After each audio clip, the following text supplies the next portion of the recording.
जय गुरु जी। सत्संग bye Jaya aunty on 4 सितंबर 2015।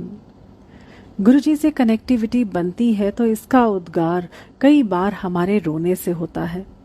हम कितने ही लोगों के बीच में बैठे हों, ध्यान लगा रहे हों, अचानक हमारे आंसू बहने लगते हैं। ये धारा प्रवाह होते हैं।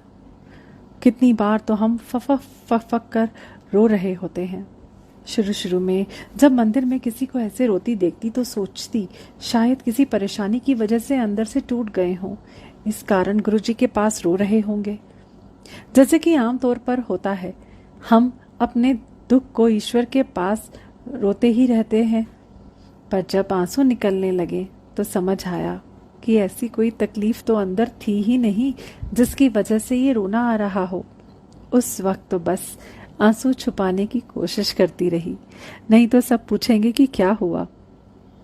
एक बार सत्संग में ऐसे ही मेरे आंसू बहने लगे। मैं पूरे ध्यान में ही बैठी रही, पर मेरी माँ से बर्दाश्त नहीं हुआ। उसने मुझे हिलाकर रोने का कारण पूछा। अब मुझे पता होता तब तो बताती, बस यही कह पाई कि ऐसा ही होता है सोल के साथ।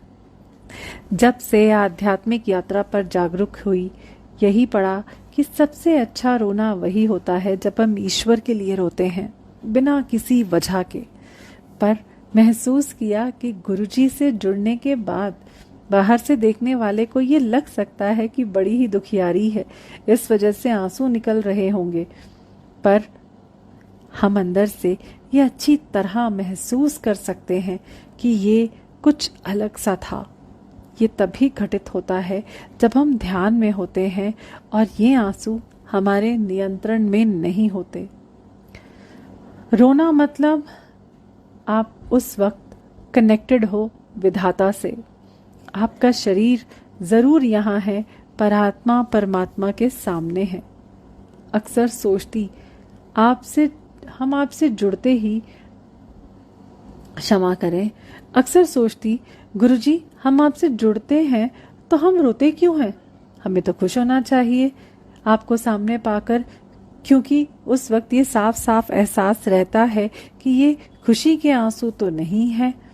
किसी ने बताया कि ये तड़प मिलन के लिए ही होती है, जो आंसुओं के माध्यम से व्यक्त होती है। कैसा मिलन? इंसानी दिमाग समझ नहीं पाया। कल एक घटना घटित हुई। शायद इस बार मैं उन शब्दों को बयां ना कर पाऊं, पर कोशिश करती हूं। ये ऊपर लिखे सवालों का जवाब था। मैं रोजाना की तरह सत्संग में बैठी थी। थोड़े हाई बीट्स के शब्द भजन चल रहे थे। आनंदित थी, मेरा ध्यान लग रहा था कि अचानक मैंने अपने आप को रोते देखा। आकाश में एक आकृति थी, दूधिया सफेद आवरण, काफी बड़ी। कोई चेहरा या विशिष्ट आकार नहीं, पर मानव जैसा ही कुछ, जैसे बहुत बड़े सफेद चोले में कोई हो।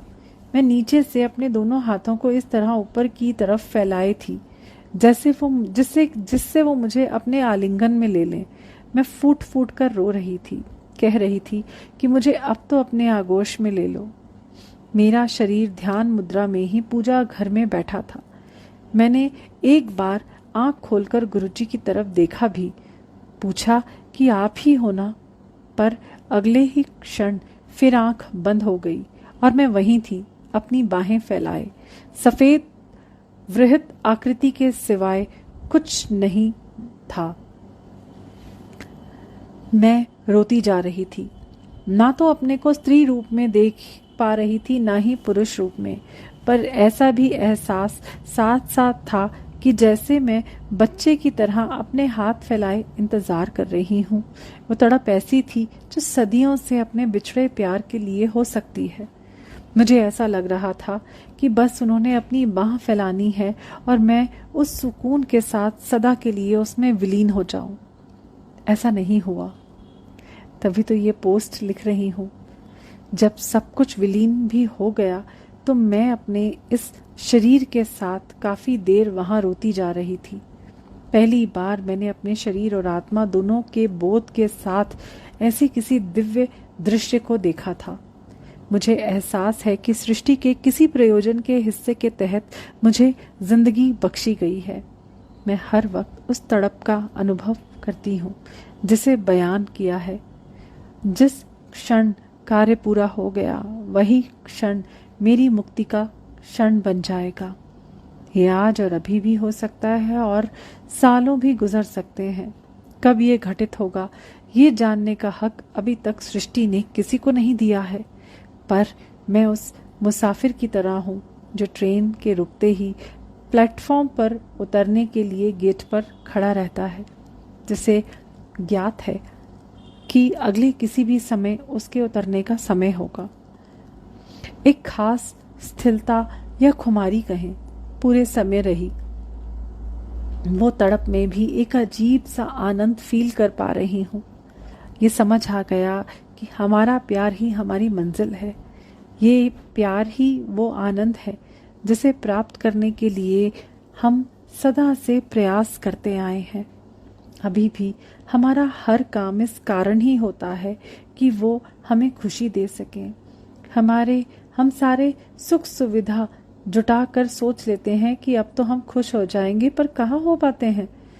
अब हम मीरा या राधा की तरह प्यार करें या प्रहलाद की तरह, किसी को भी अपना प्यार बनाकर प्यार करें। वही ईश्वर है, वही परमात्मा है। बस हमारा प्यार अनकंडीशनल हो। हम प्यार के आगोश में समाहित हो ही जाएंगे। जब तक हम उस समर्पण तक नहीं पहुंचते ये तड़प हमारे अस्तित्व में एक खालीपन सा ही दिखेगा।